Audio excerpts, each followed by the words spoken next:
ગંભીરા બાદ વધુ એક બ્રિજ તૂટ્યો. માંગરોળમાં જર્જરિત બ્રિજનું સમારકામ શરૂ કરાયું ને સ્લેબ ધરાશાયી. 8થી વધુ લોકો 15 ફૂટ ઉપરથી નદીમાં ખાબક્યા. ચમત્કારિક બચાવ.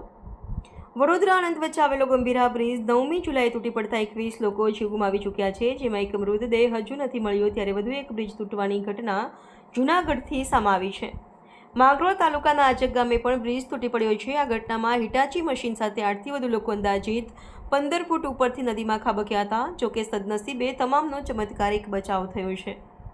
બીજી તરફ જિલ્લા કલેક્ટરે જણાવ્યું કે આ પુલ તૂટ્યો નથી પણ તોડવામાં આવ્યો છે. 8થી વધુ લોકોનો ચમત્કારિક બચાવ. મળતી માહિતી મુજબ જૂનાગઢ જિલ્લાના માંગરોળ તાલુકાના આજક ગામ પાસે આજે મોટી દુર્ઘટના ઘટી હતી. આત્રોલી ગામથી કેશોદ તરફ જતા માર્ગ પર આવેલા પુલનો સ્લેબ તૂટી પડ્યો હતો, જેમાં હિટાચી મશીન સહિત 8થી વધુ લોકો નીચે નદીમાં ખાબક્યા હતા, પરંતુ સદનસીબે કોઈ પણ જાનહાનિ થઈ નથી. રિપોર્ટર નૈના કાપડિયા, દિવ્ય ન્યૂઝ, જૂનાગઢ. હાય, હું છું ક્રુઝિન સિંઘાનિયા. આપની આસપાસના સત્ય સમાચાર જાણવા માટે જોતા રહો દીવ મિરર ન્યૂઝ અને હા, લાઈક અને સબસ્ક્રાઇબ કરવાનું ભૂલતા નહીં. Thank you.